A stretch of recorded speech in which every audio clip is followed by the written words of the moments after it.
Olá, tudo bem? Sou Reginaldo Rocha, evangelista e professor bíblico. Seja bem-vindo a mais um estudo da série A Plenitude do Evangelho. Antes de começar nosso estudo, eu gostaria de esclarecer algo importantíssimo. A Bíblia, ela é nossa única regra de fé. Todos os nossos estudos é baseado unicamente na Bíblia, na Santa Escritura. Segundo Timóteo, capítulo 3, versos 16 e 17, diz o seguinte: toda a Escritura é inspirada por Deus e útil para o ensino, para a repreensão, para a correção, para a educação na justiça, a fim de que o homem de Deus seja perfeito e perfeitamente habilitado para toda boa obra. A Bíblia é nossa única regra de fé. Atos, capítulo 4, verso 12. Diz o seguinte: e não há salvação em nenhum outro, porque abaixo do céu não existe nenhum outro nome dado entre os homens pelo qual importa que sejamos salvos. Você entende esse texto? Que não há outro nome abaixo do céu que traz salvação, que salve as pessoas, que salve a humanidade, a não ser o nome do nosso Senhor Jesus? Eu gostaria de esclarecer esse ponto porque ao longo da minha trajetória como cristão, eu tenho ouvido muitas pessoas dizerem que no Antigo Testamento os servos de Deus eram salvos por guardar a lei. Os judeus eram salvos por guardar a lei. A palavra afirma que abaixo do céu nenhum nome, nada pode salvar a humanidade a não ser nosso Senhor Jesus Cristo. Apenas por intermédio dele é que vem a salvação. Olha só, hoje, nós oramos em nome de Jesus. Jesus ele veio há cerca de 2000 anos atrás.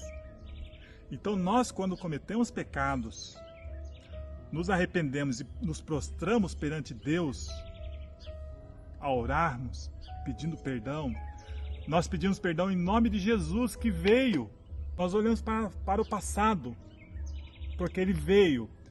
Nós temos evidências que ele veio, ele esteve aqui na terra, que ele foi crucificado, que ele foi morto, derramou o seu sangue para a remissão dos nossos pecados. As profecias se cumpriram relacionadas a ele. Então nós olhamos para o passado. Já o povo do Antigo Testamento não viram Jesus morrer na cruz. Jesus era uma promessa para o futuro. Então ao eles cometerem seus pecados, eles sacrificavam aquele animal e oravam a Deus para perdão dos pecados, olhando para o futuro, em nome daquele que virá morrer na cruz, em nome do Messias. Mas aquele animal sendo sacrificado era apenas um símbolo que eles exerciam a fé de que o Messias viria. Percebemos que a palavra de Deus ela é única, que o Evangelho é um só. Não existe dois evangelhos. Não existe uma forma de Deus salvar o povo do Antigo Testamento e uma nova forma de Deus salvar o povo do Novo Testamento. A salvação é única. É uma só. O plano da salvação é um só. O Evangelho é um só. Não existem dois evangelhos. Todo evangelho é baseado na fé do nosso Senhor e Salvador Jesus Cristo. E no estudo anterior, nós falamos sobre a volta de Jesus. Foi um estudo maravilhoso, emocionante, que nos trouxe paz, alegria, fé, esperança da breve volta do nosso Senhor. Nós vimos, de acordo com Apocalipse capítulo 1, verso 7, que ele virá e todo olho o verá. Também, de acordo com Mateus 24, 30, nosso Senhor virá com poder e grande glória. E Mateus 16, 27 e 25, 31 diz que ele virá acompanhado com todos os anjos.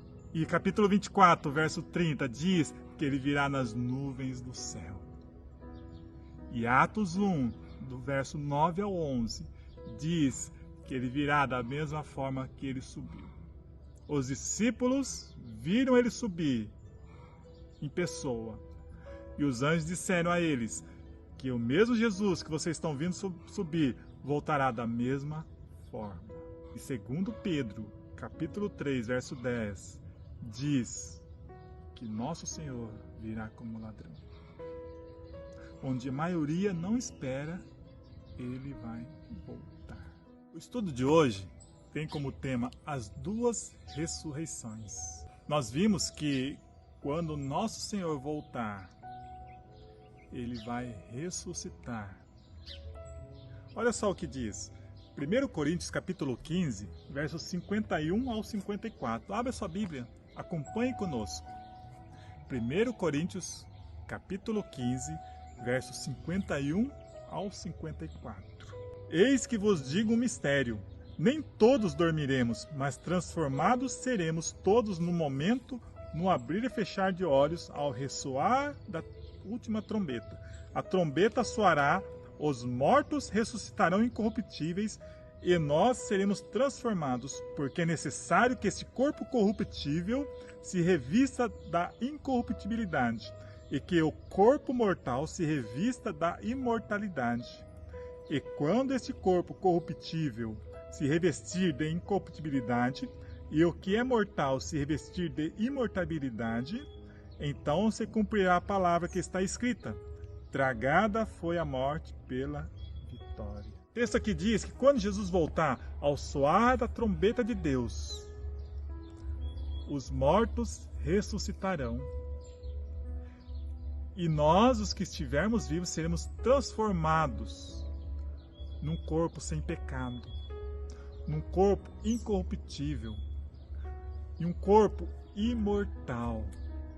Seremos libertos da morte. 1 Tessalonicenses capítulo 4, versos 16 e 17. Olha que lindo esse texto. Qual a promessa que ele nos dá? Porquanto o Senhor mesmo, dada a sua palavra de ordem, ouvida a voz do arcanjo e ressoada a trombeta de Deus, descerá dos céus, e os mortos em Cristo ressuscitarão primeiro.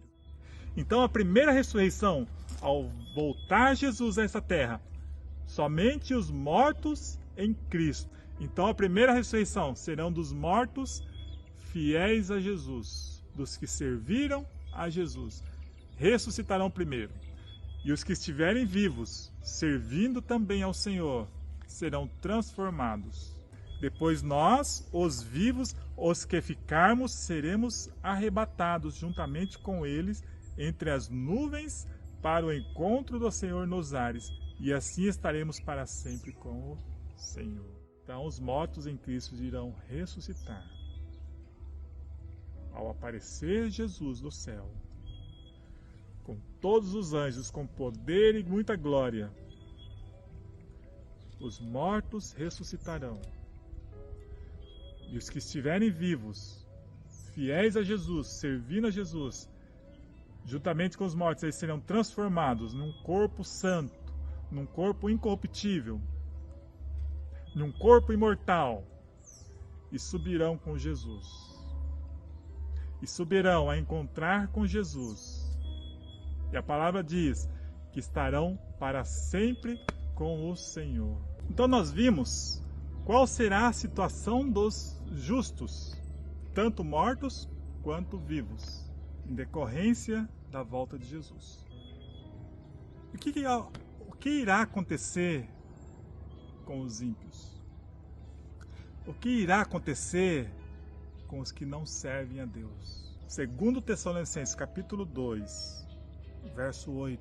Então será de fato revelado o iníquo, a quem o Senhor Jesus matará com o sopro de sua boca, e o destruirá pela manifestação da sua vinda.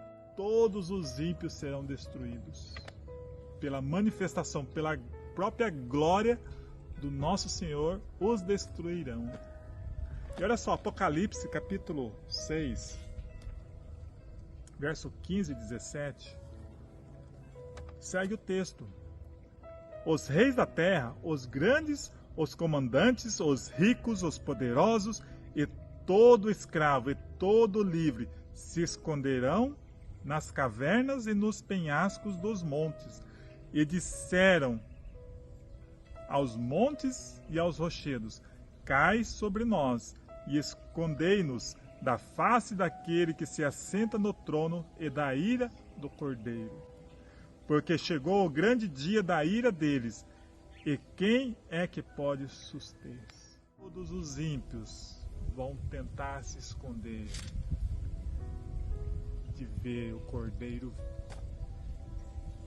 de ver nosso Senhor Jesus. Vão pedir para que os rochedos, os penhascos, caiam sobre eles e os destruam, para que eles não vejam a glória e o poder do Cordeiro. Esse é o fim dos ímpios. Todos serão destruídos. Só de contemplar o poder e a glória do nosso Senhor.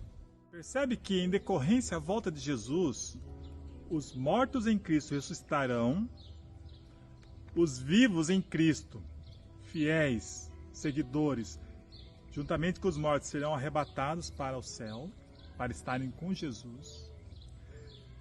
E em decorrência da vinda de Jesus, do poder e da glória dele, todos serão mortos, todos os ímpios serão mortos. Percebe que não haverá ninguém na terra? Olha só o que diz Jeremias, capítulo 4, verso 23 em diante. Olhei para a terra, e ei-la sem forma e vazia, para os céus, e não tinham luz. Olhei para os montes, e eis que tremiam, e todos os outeiros estremeciam. Olhei, e eis que não havia homem nenhum, e todas as aves dos céus haviam fugido. Olhei ainda, e eis que a terra fértil era um deserto, e todas as suas cidades estavam derribadas diante do Senhor, diante do furor da sua ira. Percebe que não haverá vida na terra? Por quanto tempo? Qual a situação da terra? Até quando persistirá essa situação? Olha só, Apocalipse capítulo 20, verso 1. Então vi descer do céu um anjo, tinha na mão a chave do abismo e uma grande corrente. Ele segurou o dragão, a antiga serpente, que é o diabo e Satanás, e o prendeu por 1000 anos. Lançou-o no abismo, fechou e pôs selo sobre ele, para que não mais enganasse as nações até se completarem os 1000 anos. Depois disso é necessário que ele seja solto pouco tempo. Satanás ele ficou preso num abismo, e esse abismo é a própria terra. Percebe que não haverá ninguém aqui na terra, não haverá ninguém para que ele possa atentar, para que ele possa fazer mal. A terra ficará desolada, um deserto, um vazio, e ele ficará preso neste ambiente, neste lugar, até que se completassem os 1000 anos. E a palavra ainda diz que depois disso, depois de se completar os 1000 anos, é necessário que ele seja solto por um período curto de tempo.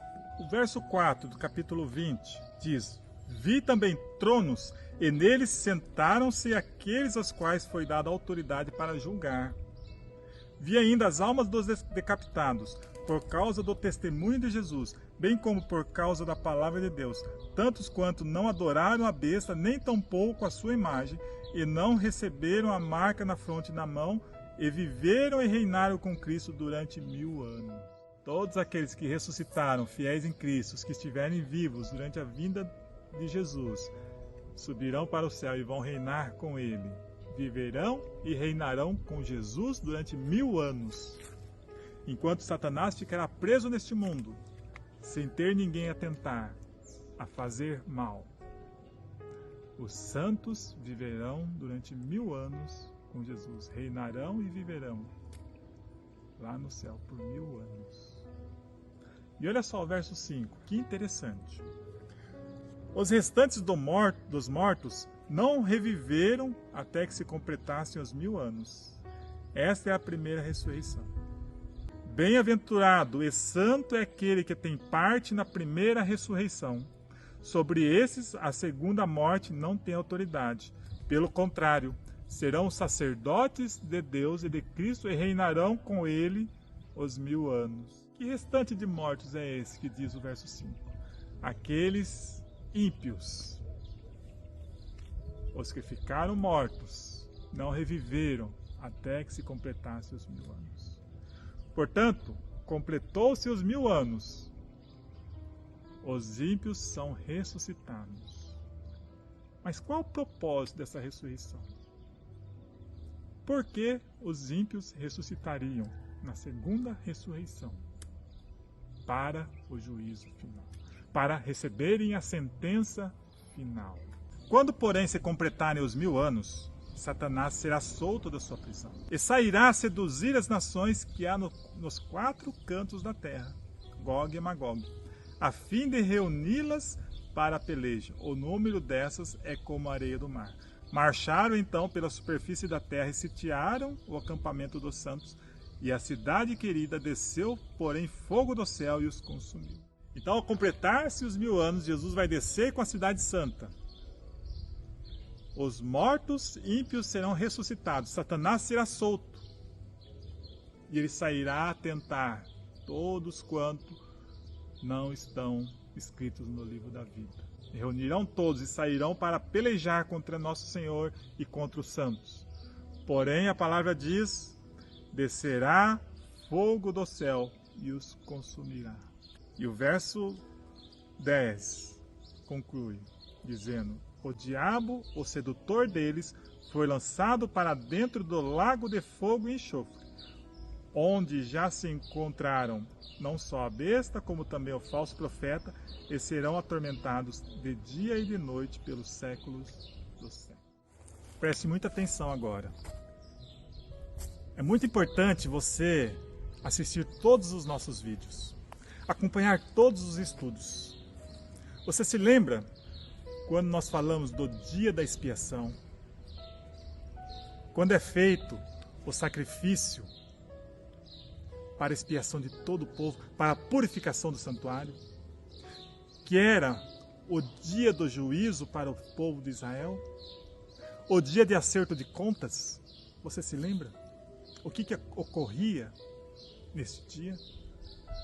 Eram trazidos 2 bodes, um representando a Jesus como intercessor, mediador, e o outro, Satanás. O bode representando a Jesus, ele era sacrificado. Todos os pecados do povo eram direcionados a ele, confessados e direcionados àquele bode. E ele era sacrificado. O sangue era levado para dentro do santuário e aspergido na arca. Depois trazia-se um outro bode, representando Satanás. O sumo sacerdote colocava a mão sobre a cabeça do bode e confessava todos os pecados do arraial. Todos os pecados que estavam contaminando o santuário, que estavam impregnados no santuário, eram depositados nesse bode que representa Satanás. E esse bode era encaminhado para o deserto, para ser morto no deserto. Consegue entender o que nós estudamos hoje? Satanás ele ficava preso por 1000 anos. E depois, todos os pecados dos santos serão jogados em Satanás. Ele pagará o preço dos pecados de todos os santos. Por isso que ele tenta desviar-nos do caminho. Quanto mais pessoas ele conseguir desviar do caminho, menos pecados ele terá que carregar. Menos ele terá que sofrer pelos pecados. Você entende? Por isso que Jesus diz: hoje, se ouvirdes a minha voz, não endureçais o vosso coração. Hoje, se ouvirdes a minha voz, não endureçais o vosso coração. E ele diz: vinde a mim todos que estáis cansados e sobrecarregados, e eu vos aliviarei. Deus abençoe. Não se esqueça de compartilhar esse vídeo. Não esqueça de dar o like, deixar seus comentários. Se você ainda não se inscreveu no nosso canal, se inscreva. E não se esqueça, porque o Evangelho é o poder de Deus para nos salvar.